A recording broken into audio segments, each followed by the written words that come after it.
NRC होगा, जिसका नाम एनआरसी में नहीं आएगा उनको हम लोग बांग्लादेश तक धक्का मार मार के हमको भगाना पड़ेगा। मुसलमान टार्गेट करी हिमंत विश्व शर्मा सर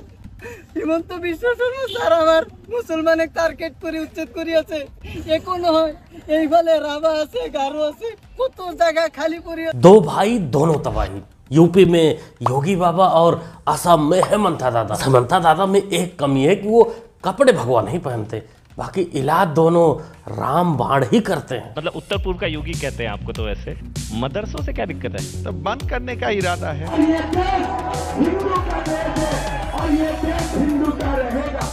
मैं असम से आया हूँ, ये मेरे लिए बहुत बड़ा मुद्दा है, इसलिए मैं असम में बंगाल में हर दिन मेरा असम में मुस्लिम पॉपुलेशन 40% हो चुका है। 1951 में 12%, आज असम में मुस्लिम पॉपुलेशन 40%।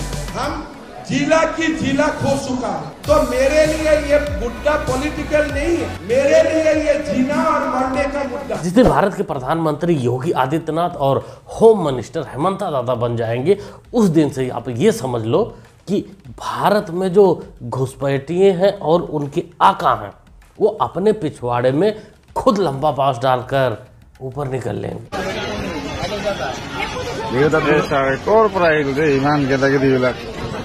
বঙ্গের এবার দেখা দিয়েছে নাকি আজকে পাকিস্তান আর বাংলাদেশের তোলাই হয়েছে লাগিয়েছে। আমরা রাত্রে আসছি, রাত্রে कहाँ से आया? जमालपुर से आया। बांग्लादेश में आया था। बांग्लादेश से इधर आया था, बांग्लादेश जा रहा था। বাংলাদেশ থেকে আয়া স্যার, বাংলাদেশ থেকে আমরা আসছি কাজ করার জন্য।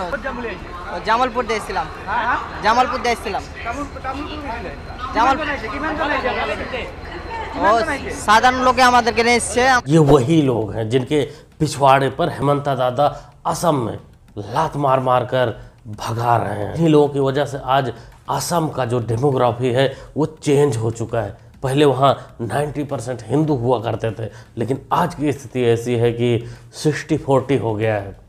40% तक मुस्लिम आबादी हो गई है। और ये मुस्लिम इंडियन मुस्लिम नहीं है, ये सब बाहरी मुसलमान हैं।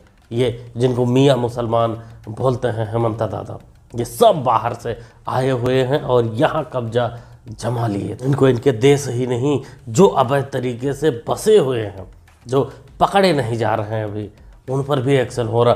उनके भी अवैध मस्जिद मजार जो भी हैं, उनके अवैध जो झुग्गी बनी हुई है, सब पर लगातार बुलडोजर एक्शन जारी है। बेसिकली मुस्लिम एरिया पर हम उसका निंदा करते हैं मुस्लिम स्टूडेंट्स यूनियन की तरफ से। आज बेलसीबेरा बिजली में जो बुलडोजर चला रहा है उसका निंदा करते हैं। आज वहाँ पे जो सिचुएशन हुआ इसका एकमात्र कारण है हिमंत विश्व शर्मा सिर्फ मुसलमानों के ऊपर टारगेट कर रहा है।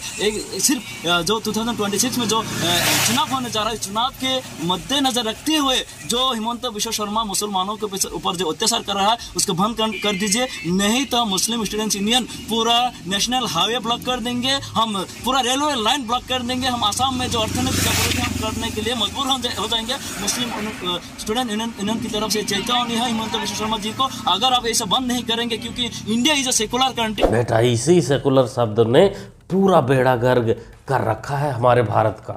ये किसी पार्टी का लीडर है, ये कह रहा है कि अगर बुलडोजर एक्शन नहीं बंद हुआ, हमारे लोगों को भगाया जाना नहीं बंद हुआ, तो हम असम को बंद कर देंगे, असम को ऐसा कर देंगे, वैसा कर देंगे। तो दोस्तों, आपको पता होना चाहिए कि जब एक लकड़ी में दीमक लग जाता है, तो उस लकड़ी में जहाँ दीमक लगा है, अगर आप दवा डाल देते हैं तो वो दीमक इधर उधर भागने लगते हैं, लेकिन सारे ख़त्म नहीं होते। वो किसी दूसरे कोने पर जाकर चिपक जाते हैं और वहाँ खोखला करना चालू कर देते हैं। तो इसीलिए अगर इनको जड़ से ख़त्म करना है तो उस पूरी लकड़ी को ही दवा में डाल दो। उससे पहले ये वीडियो देखो, तब समझ में आएगा। जैसे बिहार में 40 लाखों का ज्यादा आदमी को नाम निकाल दिया, और बंगाल में भी करने वाला है। अगर करेगा तो घेराव कर्मसूची करेंगे, पूरा घेराव होगा, पूरा आंदोलन होगा।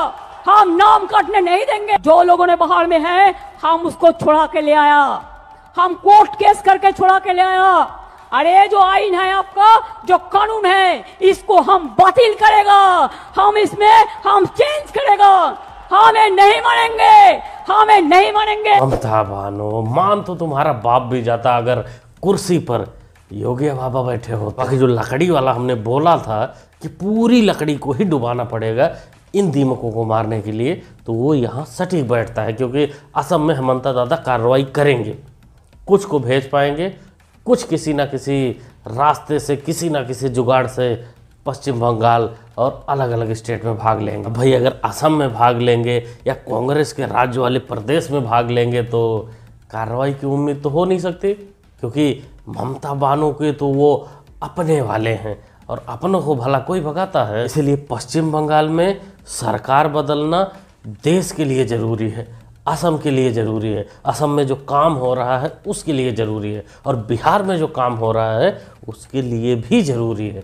जैसे ये बता रहे कि 40 लाख वोट कट गए, ये हो गया, वो हो गया। अब जिनका वहाँ से कटा है वो पश्चिम बंगाल भागेंगे, जो असम से भगाए जाएंगे वो पश्चिम बंगाल भागेंगे, तो पश्चिम बंगाल की डेमोग्राफी अलग ही दिखेगी। लोग क्या सोचते हैं इस मुद्दे पर, अपना राय कमेंट बॉक्स में ज़रूर दीजिएगा। साथ में वीडियो को आप लोग शेयर भी कर दिया करें, क्योंकि आजकल नोटिफिकेशन आप लोगों तक नहीं पहुंच रहे वीडियो के। काफ़ी भाइयों के कमेंट भी आते रहते हैं। यहाँ पर किशनगंज में लगभग 68% मुस्लिम आबादी है, वहाँ 126% आधार कार्ड है। इसका मतलब आप समझ रहे हैं सर कि 100 लोग रहता है लेकिन 126 लोग का आधार कार्ड है, 126% है। कटिहार आइए, 44% मुस्लिम आबादी और आधार कार्ड है यहाँ पर 123%। अब आप कहेंगे कि सीमांचल का ही 4 जिला क्यों दिखा रहे हैं? क्योंकि आधार कार्ड ही साहब वहीं पर ज्यादा हो रहा है जहां पर मुस्लिम आबादी ज्यादा है। अगला दिखा दीजिए कटिहार के बाद अररिया, मुस्लिम आबादी 43% है और यहाँ पर 123% आधार कार्ड है, मतलब आदमी 100 और आधार कार्ड 123। बिल्कुल जी बिल्कुल, ये खेला है, ये असली खेला होता है। पश्चिम बंगाल में ये खेला काफ़ी दिनों से चल रहा है। 100 लोगों में 126% वोट, मतलब 100 लोग हैं, 126 लोगों का वोटर आईडी बना हुआ। वैसे भी कोई पेपर 100% नहीं बनता है, कुछ ना कुछ कमियां रह जाती हैं। 2010 लोगों के पास हो सकता ना भी हो, लेकिन यहाँ तो टेक्नोलॉजिया कुछ ज़्यादा ही यूज हो गया है। वैसे ये टेक्नोलॉजिया वही है बांग्लादेशी, और इनकी मदद करने वाले कहीं बाहर से नहीं आए थे, किसी अरब मुल्क से नहीं आए थे, अंग्रेज मुल्क से नहीं आए थे, ये यहीं के हैं। यहीं की पुलिस, यहीं की प्रशासन है जो खाती है और इनका बना के देती है। कितना लिया महाराज? हाथों खोलिए, हाथों खोलिए, हाथों खोलिए, हाथ खोलिए, वो हाथ खोलिए। कितना लियो? कितना लियो? हाथ खोलो, हाथ खोलो, हाथ खोलो। पैसा हाथों खोलो भी पता चले क्या लियो। हाथ खोलो भी पता चले क्या लियो। पैसा लियो, हाथ खोलो, हाथ खोलो, हाथ खोलो, हाथ खोलो, हाथ खोलो अपना। पैसा लियो, गाड़ी वाला हाथ तो खोलो ना अपना, हाथ खोलिए अपना। मुंह में पान और पेट में डबल चारा के लिए सरकारी पैसों से काम थोड़ी ना चलेगा, सैलरी कम पड़ती होगी, इसीलिए हर जगह मुंह मारते रहते हैं, कहीं से भी मिल जाए लूट लेते हैं। पीछे इनसे मतलब नहीं कि बाद में क्या होगा। और इन्हीं जैसे करप्ट अफसर, करप्ट पुलिस वालों की वजह से हमारे देश को धर्मशाला समझकर दूसरे देश के लोग आते हैं, बस जाते हैं और दंगा करते हैं। कि मानसिक स्थिति ऐसी होती है कि ये चंद पैसों के लिए अपने घर के लोगों को भी गिरवी रख सकते हैं, बेच सकते हैं, इनको कोई फर्क नहीं पड़ता। बस इनके मुंह में पान होना चाहिए, पेट में डबल डबल चारा होना चाहिए। उसी ये वीडियो देखने से उत्तर प्रदेश का लग रहा है। तो करें चर्चा, करें चर्चा, बोलने दें एलओपी को, क्यों नहीं बोलने देते? अगर हर चीज़ के लिए तैयार है तो लीडर ऑफ अपोजिशन का मुंह बंद क्यों कर रहे हैं? खड़े हैं बोलने के लिए, बोलने देना चाहिए। नहीं, देखिए सवाल ये है कि जो हाउस में डिफेंस मिनिस्टर को बोलने देते हैं, उनके लोगों को बोलने देते हैं, मगर अगर विपक्ष का कोई कुछ कहना चाहता है तो अलाउड नहीं है। मैं लीडर ऑफ अपोजिशन है, मैं लीडर ऑफ अपोजिशन हूँ, मेरा हक है, तो मुझे तो कभी बोलने ही नहीं देते हैं। पार्लियामेंट का शीतकाल सत्र चालू हो गया और हमेशा के तरीके से अपने पप्पू और पिंकी भैया का एक डायलॉग चालू है, हमें बोलने नहीं दिया जाता, हम क्या बोले। गलती से ये बोल भी देते हैं तो कुर्सी पर बैठे साहब बोल देते हैं कि भाई तुमको तरीका पहले पता होना चाहिए। तो ये लोग कुछ नहीं करते, अभी आते हैं, हल्ला मचाते हैं और बाहर निकल के बोलते हैं कि हमें बोलने नहीं दिया जाता। बात खत्म, जाएंगे सो जाएंगे आराम से। फिर ये कहीं चुनाव आएगा, वहाँ जाएंगे, रैली में जाएंगे, जनता को बताएंगे और जनता भी इनको वहाँ नकार देती है, लाकर खड़ी करती है जीरो पर। फिर ये कहेंगे कि चुनाव आयोग गड़बड़ है, ईवीएम गड़बड़ है। ये सब करने के बाद फिर सो जाते हैं अगले पार्लियामेंट के अगले चुनाव के इंतजार में। इसी बात करता हूँ जो गोपाल दास नीरज ने कहा था। क्या कहा था? जो लूट ले कार की दुल्हन की पालकी, हालत यही है आजकल हिंदुस्तान की। ये कब कहा था? हाँ, शायर ने कब कहा? सर, शायर का दिमाग कब घुमा? शायर का दिल कब पसीजा?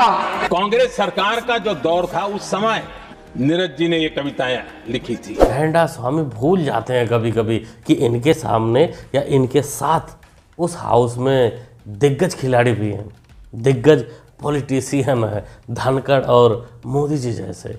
वो तुरंत पोस्टमार्टम कर देते हैं। उनको लगता है कि जैसे हम पप्पू के सामने कुछ भी बोल देते हैं और पप्पू मान भी लेते हैं, वैसे यहाँ भी कुछ भी बोल देंगे, कोई कुछ नहीं समझेगा। लेकिन सेल्फ गोल हो गया। बाकी दोस्तों एक खबर आई है जो बड़ी खबर बोल सकते हैं उसको, कि उपराष्ट्रपति जगदीप सिंह धनखड़ जिन्होंने दे दिया है इस्तीफा अपना स्वास्थ्य का हवाला देके। लेकिन उस पर अलग अलग चीज़ें बताई जा रही हैं, अलग अलग क्लिप पहले के वायरल किए जा रहे हैं कि कोई कह रहा है किसानों की वजह से दिए, कोई कह रहा मोदी से बन नहीं रही थी। जो भी कारण हो, कुल मिलाकर कारण कुछ भी हो, भाई पॉलिटिशियन है, अपने अपने कारण हो सकते हैं। बाकी एज के हिसाब से लग रहा है कि भाई उनका स्वास्थ्य का भी कारण हो सकता है।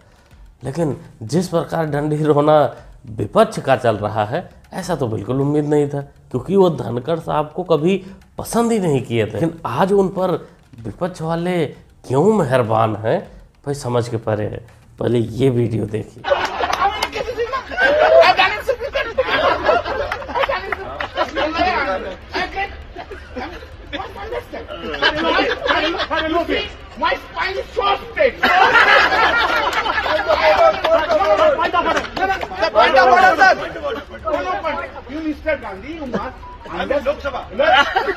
उपराष्ट्रपति का इस्तीफा अचानक है और दुर्भाग्यपूर्ण है। हमारी तरफ से तो हम उनकी अच्छे स्वास्थ्य की कामना तो करते हैं। अरे भाजपा कभी भी ठीक से किया, स्वास्थ्य का खराब हो सकता तो एम्स जैसे बहुत ही बढ़िया हॉस्पिटल है, इसका इलाज हम करवा देंगे। और ऐसी कौन सी बड़ी स्वास्थ्य की मुद्दा है उपराष्ट्रपति का? वो लंबे जम्बे जाट है, हट्टे कट्टे। खा भाऊजी, अरे हट्टा कट्टा लंबा चौड़ा इंसान बीमार नहीं हो सकता क्या? छुट्टी नहीं ले सकता क्या? इस्तीफा नहीं दे सकता क्या? मतलब जिंदगी भर पेलने की जिम्मेदारी उन्हीं की है। अरे नड्डा को भी मौका मिलना चाहिए ना। कि कल तक यही लोग थे जो संसद की सीढ़ियों पर एक उपराष्ट्रपति का बेशर्मी से मजाक बना रहे थे, उनका कॉमेडी कर रहे थे उनके लिए। आज वही लोग उनके लिए घड़ियाली आंसू बहा रहे हैं। जनता समझ रही है तुम लोगों को, तुम लोगों के चाल चरित्र और चेहरे को पहचान रही है। जवाब देती आई है, उम्मीद करता हूँ जवाब देगी भी। जैसे हेमंत दादा असम में जवाब दे रहे हैं, बुलडोजर बाबा उत्तर प्रदेश में जवाब दे रहे हैं, वैसे ही जनता तुमको सभी स्टेटों में जवाब देगी। बाकी दोस्तों आप लोग क्या कहना चाहते हैं, क्या सोचते हैं इस वीडियो के बारे में, कमेंट करके ज़रूर बताइएगा। बाकी किसानों के मुद्दे पर भी एक वीडियो आया था पार्लियामेंट से कि ये लोग किसानों के मुद्दों पर चर्चा ही नहीं किए, ये लोग वहाँ से भी भाग निकले। अभी आगे उसको लगा दूंगा, उसको भी आप लोग देख सकते हैं कि वहाँ डबल स्टैंडर्ड कैसा है। और बाहर वहाँ से निकलेंगे तो चुनावी रैली में किसानों के लिए क्या क्या वादे करेंगे, क्या क्या बोलेंगे।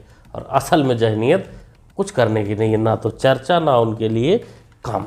जो भी सोचते हैं अपना राय कमेंट बॉक्स में जरूर लिखिएगा। मिलते हैं अगले वीडियो। Thanks for watching. माननीय अध्यक्ष महोदय, आज का दिन किसानों का दिन है। कम से कम खेती पर चर्चा होने दीजिए, किसानों पर चर्चा होने दीजिए, गांव गरीब पर चर्चा होने दीजिए। मेरी प्रार्थना है माननीय अध्यक्ष महोदय। माननीय सदस्यगण, आज प्रश्नकाल पर देश के किसानों के मुद्दों पर चर्चा होनी है, उनके आपदा संकट पर चर्चा होनी है। आप प्रश्नकाल नहीं चलने देना चाहते, आप किसानों के मुद्दों पर चर्चा नहीं करना चाहते।